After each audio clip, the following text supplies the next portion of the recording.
Russell, how you guys doing tonight? Good. What's up? Pretty good. Hey, man. That didn't sound like you, Brad. I think there's some internet trickery going on. Good evening. We're joined by the president tonight.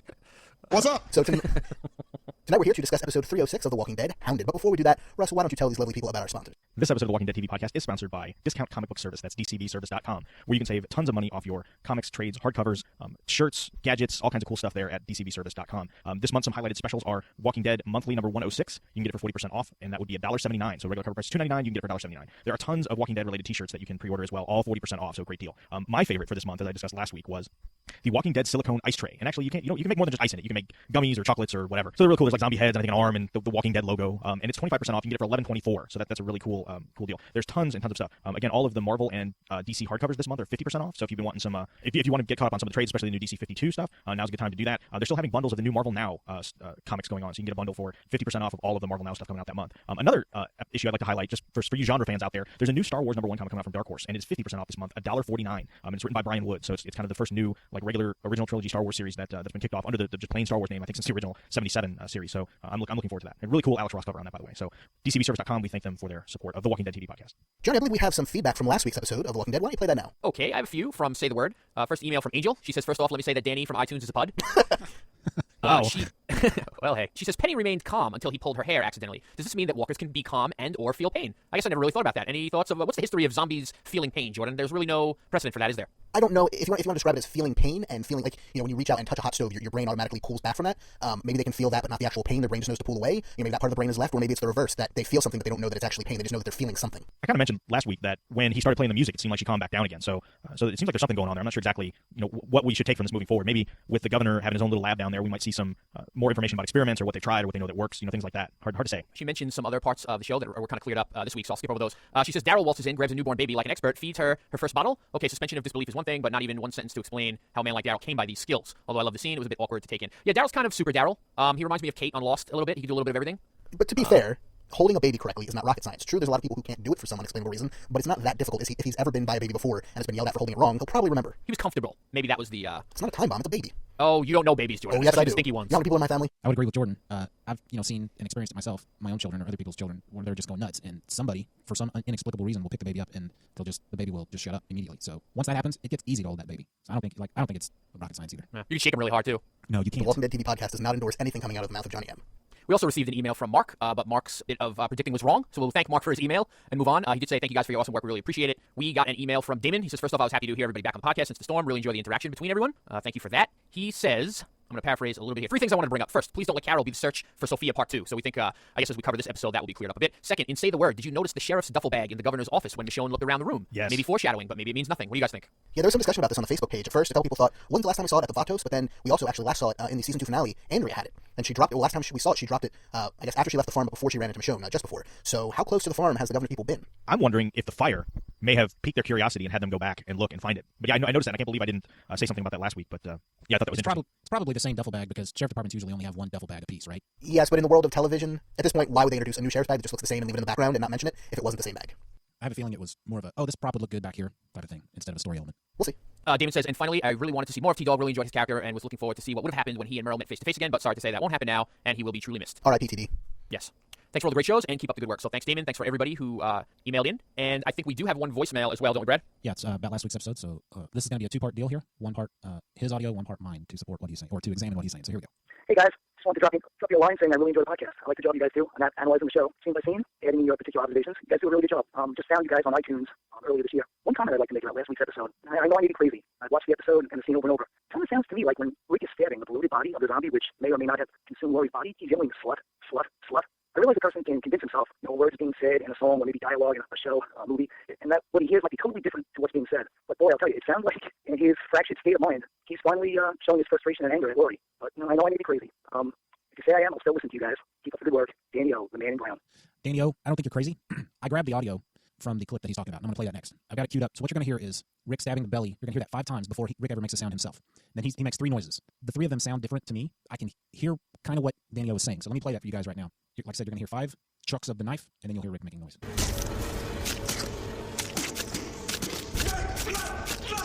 I think those are just kind of grunts. I do too. I don't realize you guys are listening to it over Skype, but the last guttural noise that he makes almost could possibly maybe rhyme with the word slut. I'm not sure, but I really think he's just in anguish, making noises of frustration and rage. I don't think he's saying that, Danny, but we could be hearing it different. Like you said, people hear what they want to hear. And but anyway, I thought that was a neat observation. Something tells me that that's not what he's saying, especially because of what we hear Rick say about Lori in the episode we're going to talk about. Right. And from external evidence also, I think it was kind of a cool thing in the episode. He only said one word. So if he was yelling other words before that, it would kind of negate the whole idea of him not saying the word like the episode title is until the very end. Right. Anyway, thank you for your voicemail.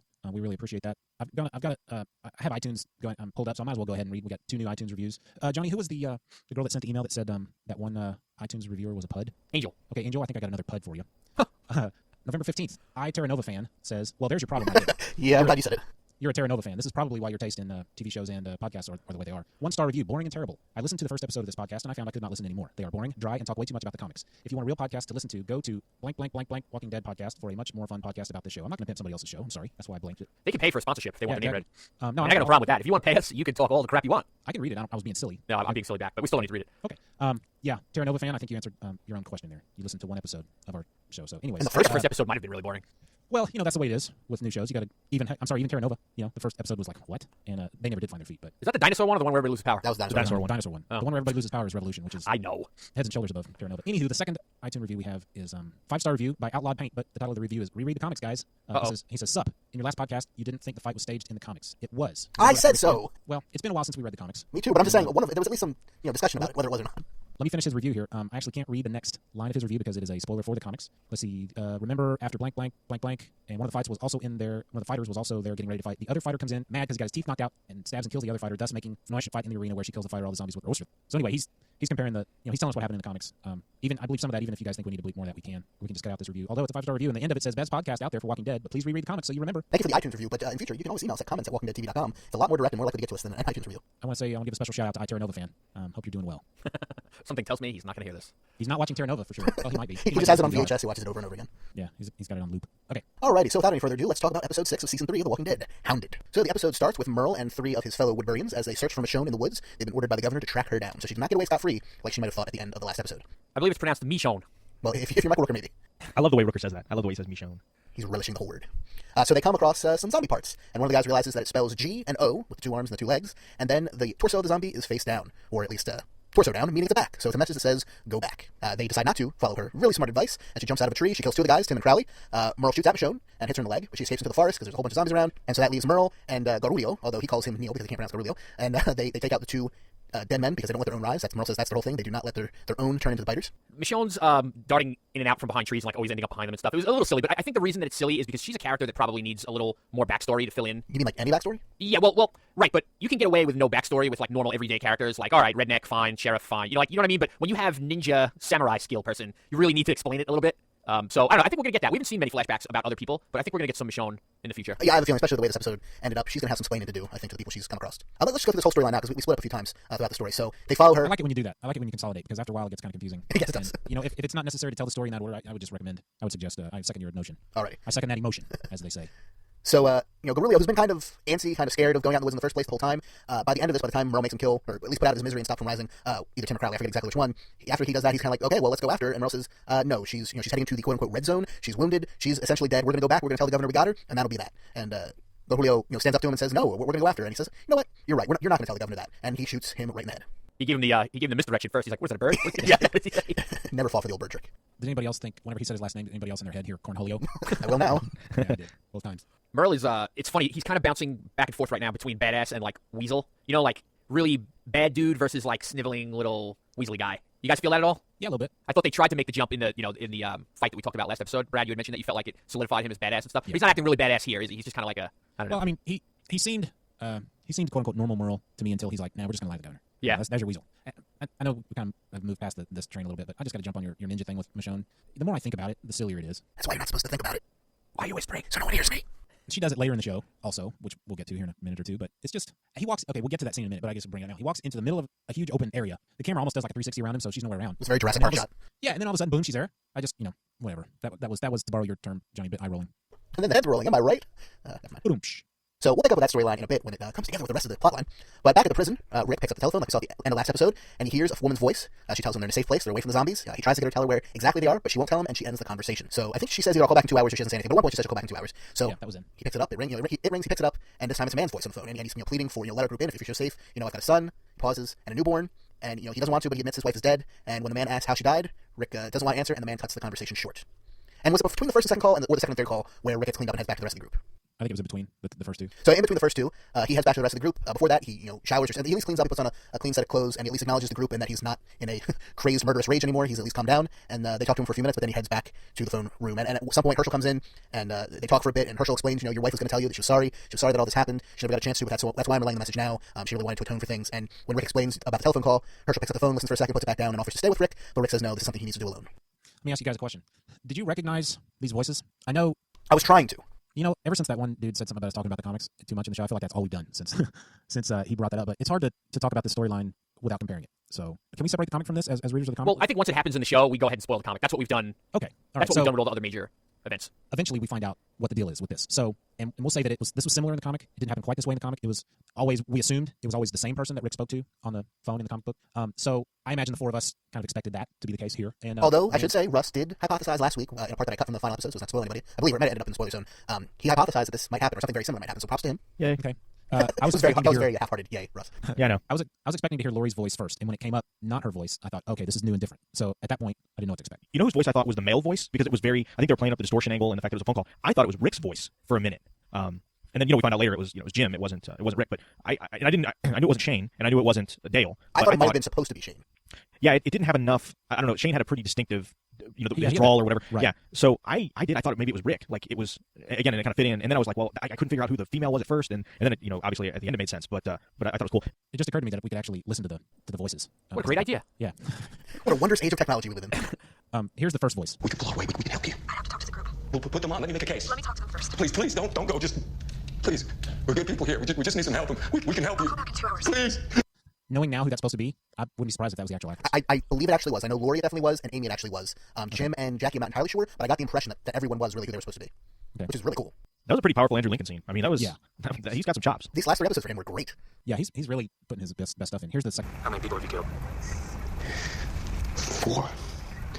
2 outsiders who tried drawing me. One threw me to walkers. The other one, he was one of our own. He lost it. Lost what? Who he was. He threatened me.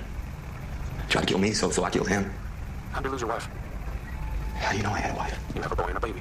That does not sound like Jim to me, the actor. Yeah, it's Hard hard to to say. tell. I mean, it's been a while, but do you see where I kind of got Rick from that, or am I just like losing it completely? No, I can definitely. It was very similar to Rick. The cadence in his voice and the way he would speak. It's similar. I can see why you might have thought it was him. Knowing that it's not him, makes more sense. But I still don't think that sounds like the Jim that I remember. Of course, like Jordan said, we haven't heard Jim's voice in a while. Now, knowing where this was headed because of the comic, did they swerve you guys at any point? Were you thinking at any point maybe this is a real phone call and they went in a totally different direction? No, There was about 3 never. seconds where I did, but then I was like, nah, they're not going to do that. When he asked how do you know that I was married, and they had the quick answer that you already told us you have a baby and a son, then I was like, oh, like I said, for a second I was like, oh, wait a minute, maybe this is legitimate. But Johnny M, you just got lawyered. Yep. I never thought of it that way because I was thinking this is too good of a storyline not to utilize. I wonder how people that didn't read the comics, if they were, what lines they were thinking along. Well, that's one of the things I was going to mention where we get back to Herschel. But I thought it was really cool because the way that Herschel played that was for people that hadn't read the book at all, didn't know what was going on. They could see that and think, okay, Herschel picked up the phone and maybe he heard a dial tone, maybe he didn't. He kind of left Rick alone, or maybe it worked both ways. Like if you didn't read into that, you were fine, and it seemed like Herschel was playing along. If you thought Rick was going crazy, then it was cool too because the way that Herschel played it was Rick needs this. Like this is Rick's way of moving past the guilt. Like he is going to have this conversation or think what he's having as a conversation. He's gone through this crazy experience. I mean, Herschel's been through it himself, and I think that was him looking to Rick when he put the phone down and he said, maybe I'll stay with you, and Rick says no. That's why Herschel just left. I think he knew, okay, I'm going to let Rick deal with this his way. I don't think Herschel looked at Rick and said, holy crap, he's lost it, he's crazy, and we're all screwed now. I think he thought of it as, okay, this is him working it out, and I'm going to give him space. So I just thought that worked really well, having Herschel come into that scene and then go out the way he did. Here's the third phone call. You didn't want to tell him how your wife died? No, I just lost her, but if that's what it takes. Is it good? You should talk about it, Rick. Oh, that sounds. How do you know my name? That was a short one. That definitely sounded like Jackie, though. The call is coming from inside the house. It's coming Yeah, from I inside. think that sounded a lot like the Jackie I remember as well. And before we started listening to these voices, you were in the middle of describing what was going on, and we kind of cut off your description about what's been happening with all these phone calls. So why don't you clue us in with? I guess we've kind of done that by listening to the phone calls. he keeps getting them. It's different people every time. Well, it's important to discuss the content, so let's go through that. So when Rick talks to who we later find out is Jackie, or at least the voice of Jackie in his head, she tries to tell him that he should talk about his wife's death. He should work through it. And then finally he talks to none other than Lori, or at least again the Lori in his head. She explains that it was Amy, Jim, and Jackie, all who died in the first season, by the way. And this is where he breaks down, says, I loved you, I never got to say it. I wanted to make a safe place for us, and then I was going to go there, but I didn't want to open that door until we were safe. But I did love you. I do love you. He breaks down crying, and then she continues to talk to him a little bit, but it's breaking up, and he finally stands up, hangs up the phone. He goes in and he holds the baby for the first time. Let's listen to Lori's voice.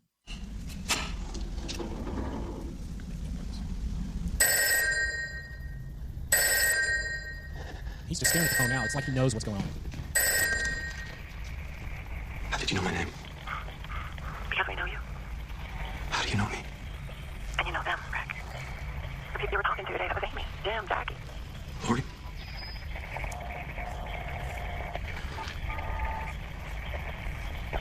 Lori. What happened, Rick? Baby, what happened?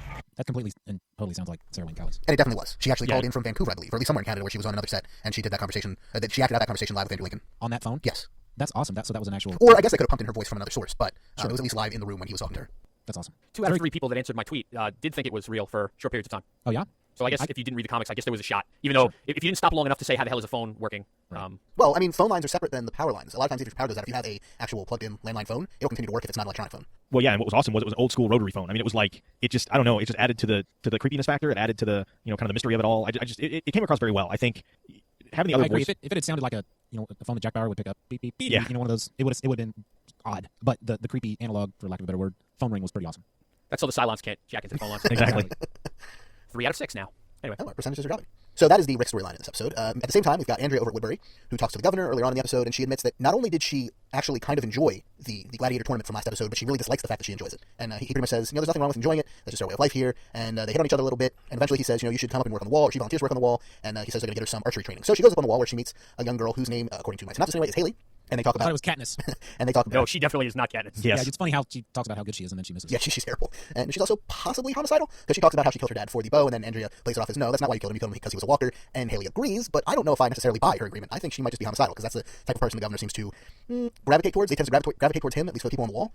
And This was really off to me because, we're led to believe so far that, the governor runs this really tight ship. Like, how does he not know that somebody on his wall really can't shoot arrows? Like, it seemed totally out of place that she would be in that position. well, maybe she was all they had. Maybe she might not be good, but maybe she was the best of all the people who were left. I have a hard time believing that. Yeah, that really threw me off. And it wasn't even that she missed. If you look at the way she handles that bow, her That was hand is funny.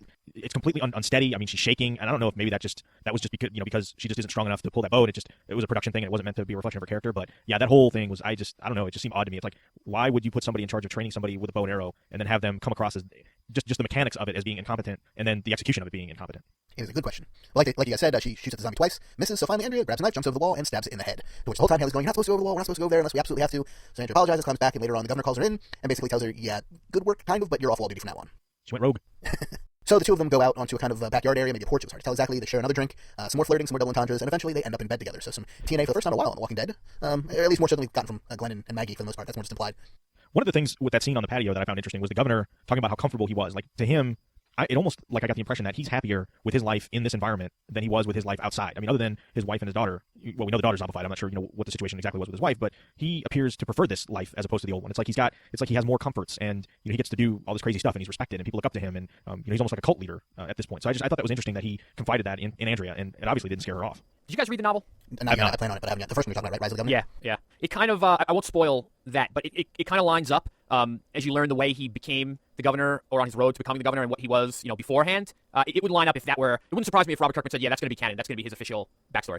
I was always under the impression that it was supposed to be the official backstory to the governor for both the comics and the TV show. Yeah, I wasn't sure if it was for both, but it seems that way now. Very cool. So while that's going on, let's catch back up with Michonne. Michonne is injured. She's covered in zombie guts and intestines, which means she's being camouflaged against them, which seems to be kind of a revelation to her. She seems like she hadn't thought of that before, despite using the walkers without arms and jaws, kind of for that same purpose before. But apparently she never thought about doing it to herself. So she comes across a small town, and she hears a noise of a vehicle coming up, so she hides. And out of the truck that pulls up jump Maggie and Glenn. We're on a supply run looking for more supplies for the group and for the baby, bullets, baby formula, that kind of stuff. They head into one of the shops they're about to head into one of the shops when from around the corner comes another person. It's Merle, who's coming to get a vehicle to head back to Woodbury. Kind of coincidental. Yes, Yeah, but I mean, if it's the town that's nearby, he said he was going to find a vehicle to get back to the governor. Russ, it reminded me of Expendables 2. Like he was Chuck Norris. He was Chuck Norris, yeah. Well, I thought the same thing. It's like, okay, of all this territory all around, these people all seem to converge at this point at the same time right here. And I mean, again, a lot of it is suspension of disbelief. I get it. And it's a typical TV show, movie kind of coincidence that happens. So, what's going on here isn't, any different from most other, TV shows or movies or whatnot. One thing I'd like to back up a little bit, but that scene when she guts that zombie and all those guts flow, on top of her, and like part of it, it almost looked like she threw up a little bit, like when she moved to the side. It was just a really cool, nasty scene when that gutted zombie just was like all over her. Did anybody think, because that zombie was kind of a big guy, did anybody think for a minute that when they were looking for her and they saw that zombie on the ground that she was stuck up, like she was hiding underneath him? She was using him as a tauntaun? Yeah. I did not think that, but it's funny. I thought that for about half a second. I was like, man, I wonder if she's hiding up under him. But it is interesting before we get back to the scene. Merle keeps talking about the red zone, and I think the governor even mentions it later on in the episode. The red zone, they're not towards the red zone. This kind of explains why the governor's people have not come across the prison before. It's in an area so infested with zombies that they don't even go out that far unless they absolutely have to. Possibly. Well, I mean, it's a pretty good explanation. Okay. Or what? You have a theory, Brad? You want to say it, John, or should I say it? Go ahead. This whole episode is just full of sloppy writing. Okay, how so? Okay, Ninja Michonne. It's pretty sloppy. Coincidence that, Michonne and Glenn and Maggie and Merle wind up in the same place. That's just sloppy. The Katniss wannabe Archer. That's just sloppy. And then we haven't even gotten to the storyline where Daryl and the prisoner and Carl are walking through the prison.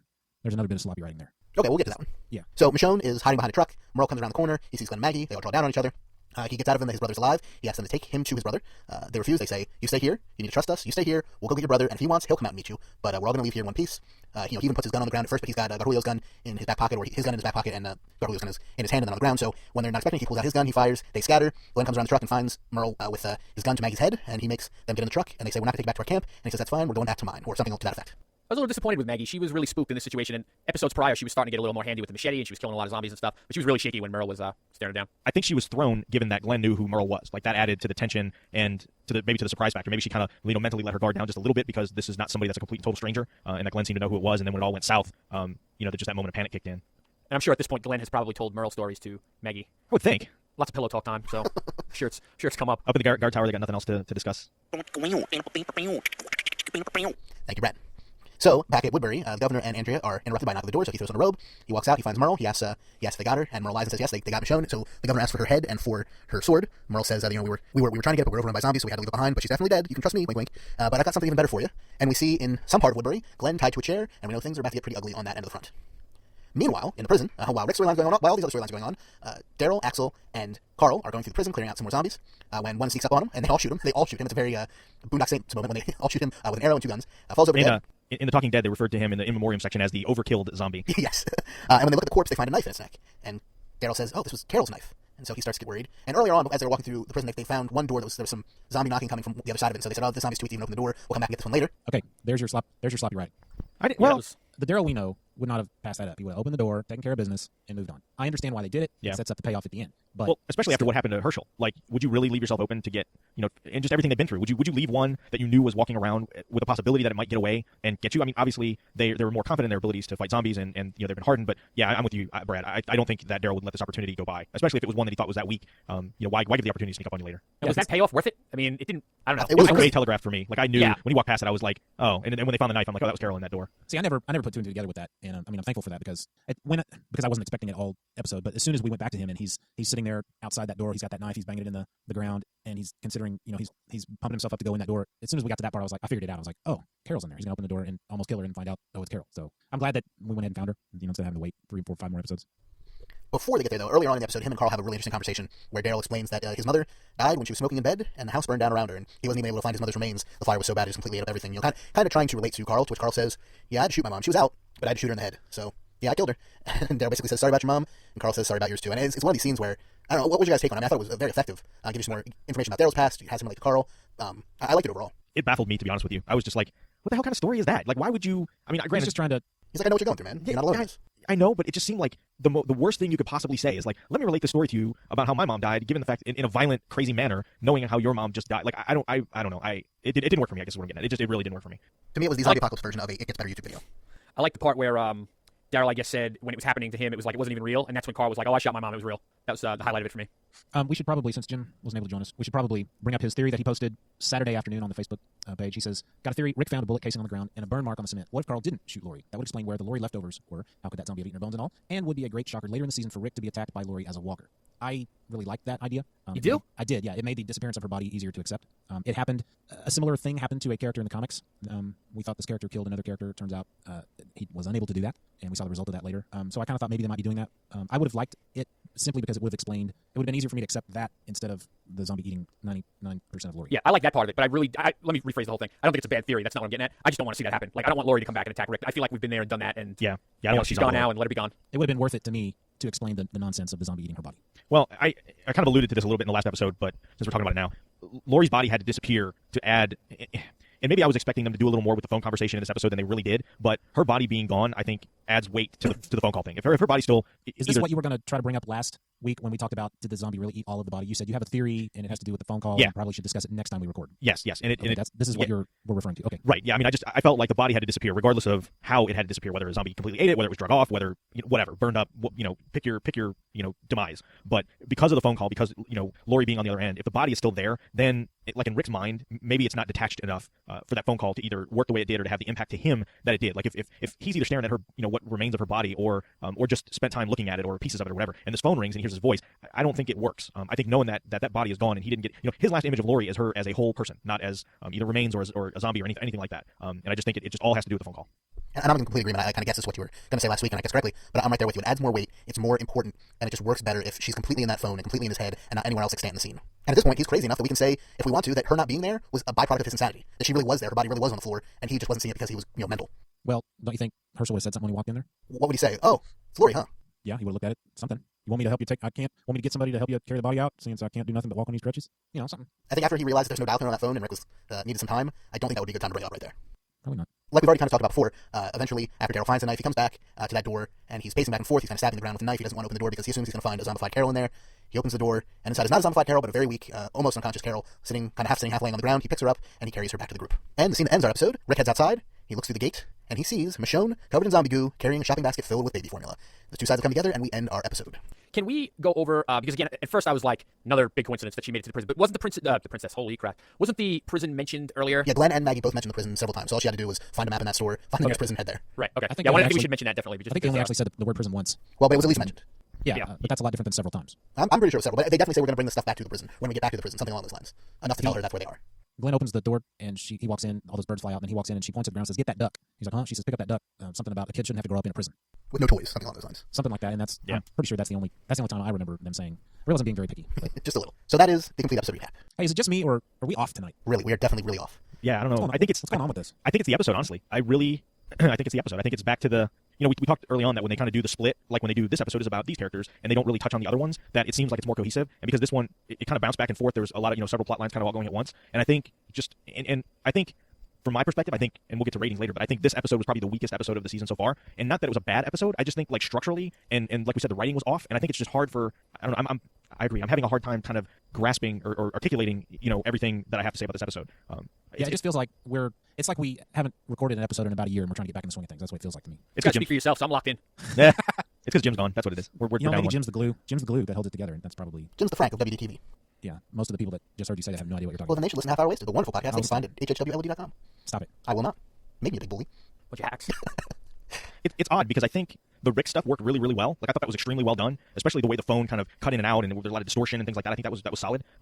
It's just the rest of it, I think. I don't know. I just had some real problems with it. So I'm having a real hard time accepting the character of Andrea. Oh, I'm past that. She had such potential, and then I was just about to say something very crude, and that's not the type of person I am, but so I won't say it. But this is just not. I'm ready. You know how people were hating on Laurie in the first season or two? I'm ready for Andrea to go. If I never saw Andrea again, I wouldn't mind at all. She knows why they call it Woodbury. See, I like Andrea's storyline. She's not the Andrea from the comics. I've accepted that. I've gotten over it. I like where they've taken her in the show. It's a completely different route, but at least she's a consistent character. She latches on to power wherever she can find it. She makes bad decisions, but that is her character, and I'm fine with it. She's consistently a hoe bag. Okay. I will say That's a this. character trait. Yeah, I will say this about Andrea in the comic versus Andrea in the show, even though it's, again, we're kind of harping on the one. In my opinion, I think Andrea quickly became a very one-note character. She was kind of known for one thing and was always kind of the go-to person. We talked about it before. She's a crack shot, and that's kind of what her role is in the comic. And it's pretty much stayed that way. I mean, she's wavered here and there, and there's been things come up, especially somewhat recently. But for the most part, that's her deal. The one thing I like about the show is we thought she was going towards that, and now she's pulled back. I think her character has become more complex, and I think a lot of it has to do with how the other characters have been positioned in the show so far and where she's at in Woodbury now. But I like it. I think, again, I think it's going to make for some interesting conflict coming up when eventually these two camps meet, and we know they will. So I think the whole testing of loyalty and things like that are going to make it a lot more interesting than what we would have got if she would have stuck to the Andrea that we're accustomed to. So I don't have a problem with it. What do you guys think of Merle's intentions for Daryl? Do you think he's really excited to get Daryl in camp with the governor, or do you think he's going to try to tear Daryl's throat out as soon as he finds him?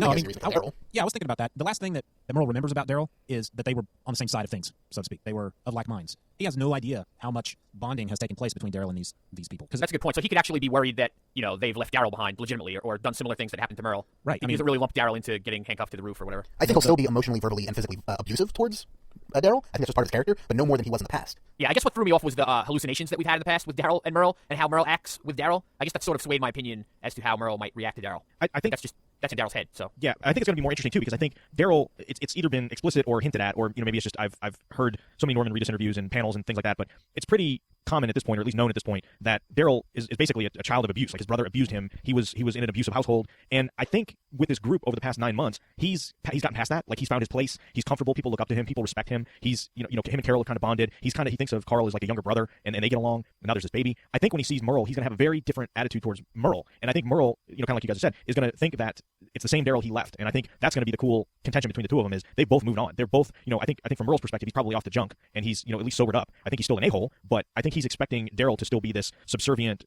person that Merle controls. And I think when he sees that that's not who Daryl is anymore, I think that's where the real tension is gonna get amped up. And I think it's gonna make for some really cool moments. Yeah, I completely agree with that. I'm looking forward to that confrontation. First thing he's going to do when he sees Daryl for the first time is expect Daryl just to immediately go with him. Go with your brother. I don't think Merle's making it out of this season. I think you're right.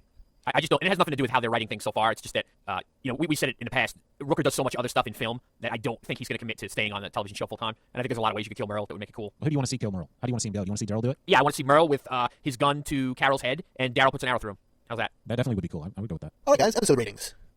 I will give it a 3.5. I did like it better than last week, so that's a good sign. I did feel there was some sloppy parts or sloppily written parts. I agreed with Brad on a bunch of that stuff, but 3.5. It was better. I like the way it ended. I'm glad that we'll have Michonne in camp and sort of cut the different storylines down. So instead of going 3 different places, we'll be down to 2, hopefully. And hopefully they'll get together real quick, and there should be some fireworks. 3.5 ridiculous coincidences. I should mention that on the Twitter, Buster the Zombie, he follows our Twitter feed. He's not happy that I wanted to change the ratings from Buster ratings to T-Dogs. So I'm sorry about that, Buster. You'll always have a special place in my heart and on my dresser, by the way, standing in front of Daryl with his crossbow. But I'm going to give it 3.5 T-Dogs. There was things about this episode I loved. I love the end scene when Rick and Michonne are looking at each other through the fence. Really, really like that a lot. I love the phone call bit. But there was just too many, Ninja, as much as I love Michonne, Ninja Michonne is pretty silly. And I didn't buy the Daryl passing up the door thing. And that really put a kink in it for me, so I'll give it 3.5 T-Dogs. I guess I'll be the negative Nancy. I give this episode 3. I'll go old school. I'll give it 3 Busters. It's funny because I think I give Andrew Lincoln and the phone call portion of this episode like 5, and the rest of it like a 2. I just think like I said, situationally, I think things were a little awkward. I think the writing was a little off.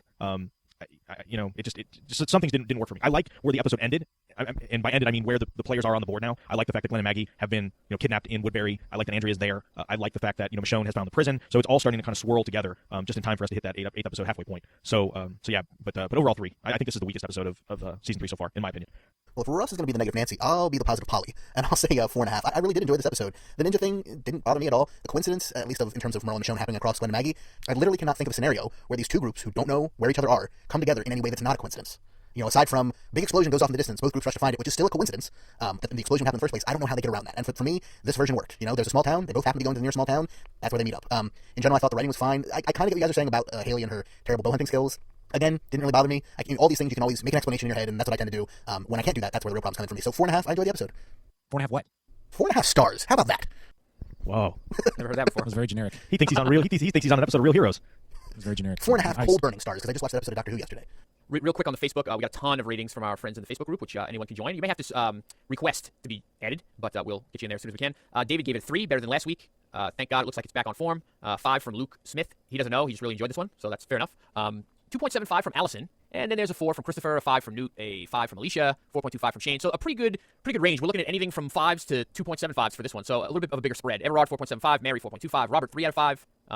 There's some really good comments here. You guys should join the Facebook group to get in on the fun. It's a little much to all read on an episode, but we thank everybody for contributing. On the Twitter, we got 4.5 from Crispy Lunkett, 4.5 to 5 Busters. I guess average that would be 4.75 from Jimmy in Georgia. Shogo67 says 4 out of 5. Oh, can I shout out Shogo67? Please. He's a listener from France. No way. And Bonjour. Yes. Months ago, I put out a call on Twitter that they were releasing The Raid at Play.com in a special steelbook case with Jock art on the cover, and Play.com does not ship to the U.S., and Anthony Shogo was good enough to order it, have it sent to his house, and then shipped it to me from France. and it just came today. That's awesome. Yeah, so thank you very much. I'll have to show you guys. I know the comic book nerds know Jock, who does some really cool art, and it's his art on a chrome steelbook case, which is awesome. And I collect that sort of thing, and I love the movie, and I appreciate it a lot. I think, John, what you're trying to say is merci beaucoup. Sure. I think that's the English pronunciation of the French words. Merci beaucoup. With a little North Texas twang to it. Right. Merci beaucoup. Say it, John. Merci beaucoup. There you go. All right, we got one more star rating from Mr. Aaron Newworth from the Out Now podcast with Aaron and Abe. It says, "Hey dudes, I'm wriggling my toes with joy as I thought this week's episode was very solid. It has 3 main plot lines which all deliver in various ways. Rick versus Foam was well handled, even for those of us who knew what was up. I like the way the episode utilized the plot thread from the comics, and it works better as something that was resolved in one episode than multiple ones." I agree completely. Yeah, if they would have stretched that out for, several episodes, I think it would have got old. In the comics, I agreed, it works fine, but in TV, I think it would have just drug everything to a grinding halt. And just to be clear, I think Aaron is wriggling his ghost toes. It sounded a little weird when he was just wriggling his toes, but I think he's referring to the, who said the ghost leg? Herschel? Herschel, The only thank you. person with no leg? Correct. Andrew Lincoln was great in all those scenes. Michonne versus Merle was the fun part of this episode as we got to see both characters in action and fill the roles of who we know them as. Michonne is still quietly badass, but more active this week as we see things from her point of view, while Merle continues to show that he is not to be trusted by anyone. Lastly, Andrea versus the seduction powers of the governor. While Andrea is still a character I don't care too much for, her dialogue this week and the writing in general was improved, and giving her something, which in this case was the fact that she did like the games, but didn't like that she liked them, does enough to make her character more tolerable. Along with that, Carol is alive, not to my surprise at all, but at least we get to see Daryl continue to be awesome, and he had a nice scene with Carl. And lastly, I hope Glenn will be alright. 4.5 busters from Mr. Aaron Newworth. It's funny how intelligent Aaron is, but how often he's wrong.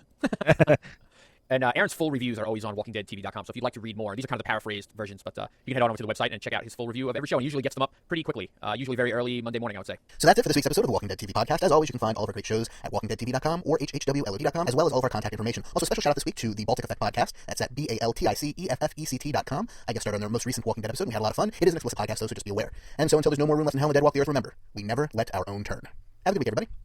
And next week on The Walking Dead, this is of course the semi-spoilery, but not really, synopsis for next week's episode that we have from AMC. So if you want to hear it, turn away now.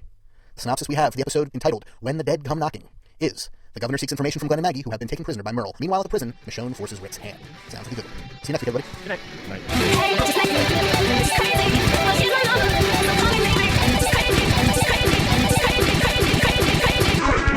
Oh, that's keeps asking if it's in yet. That's what she said. Exactly. That's what she says. Okay. I can't find that audio, by the way, John. Well, you're not the podcaster you used to be. Is It's not the podcast we need, but the one we deserve right now, or something. This is episode 77. Does that sound right? that a question? Yeah, that's why it went up at the end and then ended with a question mark. 77? Did you hear the inflection in his voice? 77? Maybe I put the emphasis on the wrong syllable, but I don't think so. 77. Yes. 77. 77. Oh, so not Yeah. 77, but 70. 77? Well, this is enthralling. Anyway, Maybe this episode should be called Pounded. because of Andrea. I get you. Pause for laughter. Or pound. Pause for laughter. I don't get it. We'll explain No. when you're older, Brad. All right. Seriously, I don't get it. Well, we'll explain when you move to a blue state. Or pound. What did I miss? Do you need me to Count. draw you a picture? Because I'm not that good. You'll be more Jordan's confused. grumpy, so I'm making it a harder edit for him. Well, we should all talk when Jordan talks. That way What? We'll Yes. have much fun. We'll have much fun. He'll have much fun. I'm sleepy. Let's go. Hardcovers, various items.